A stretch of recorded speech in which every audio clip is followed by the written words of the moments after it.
You will see only on Fox tonight. A local chiropractor accused of sending racist messages to one of his patients. Fox 26's Gabby Hart joining us live in our newsroom. And I know, Gabby, you spoke exclusively with the patient and also confronted that chiropractor about what happened at his office today.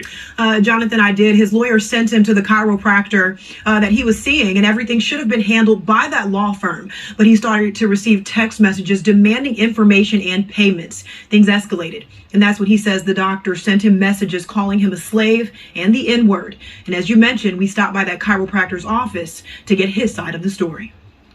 Hello, how are you?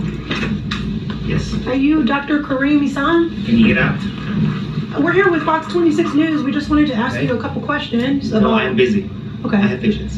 Do you know Please your... walk out. Please walk out. We'll leave, but do you know your client, Chad Please Simmons? walk He's out. making some accusations that you called him a slave Walk and that out. you used the N-word. I did not call him a slave. You didn't He use the actually N-word? came here and called me the N-word. He called you the N-word? Yes. So get out. One of Dr. Kareem Issa's patients claims that he sent racist and demeaning messages.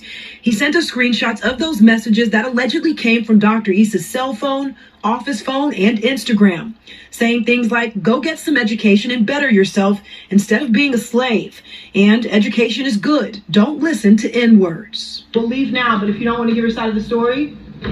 While we were waiting on the elevator, Dr. Issa poked his head out and decided to answer some questions. You didn't call him a slave? No, sweetie, I did not. And so these messages you're saying are not from you? I didn't. This is not a race problem. This is a comeback problem. Are these messages from you? It doesn't matter. I don't know. Chad Simmons was on the other end of those messages. Not my first time being called these names or being called out of my name, but it's definitely the first time by a medical professional, so it just kind of just threw me off guard. Like, Chaz's personal injury attorney sent him to Dr. Issa's office, Life Care Spine and Joint Clinics, for treatment. Everything was supposed to be taken care of by his lawyer, but he says Dr. Issa texted him saying he didn't want to work with the lawyer anymore and demanded that Chaz pay him directly or provide his insurance info. I just needed my medical record so I can continue my case and go ahead and close the case out. Chaz's lawyer told Fox 26 that in order to pay Dr. Issa, they needed him to release those medical records, something that they claim he refused to do until he gets paid. Has he released those medical records yet? No. What happens if you don't get them?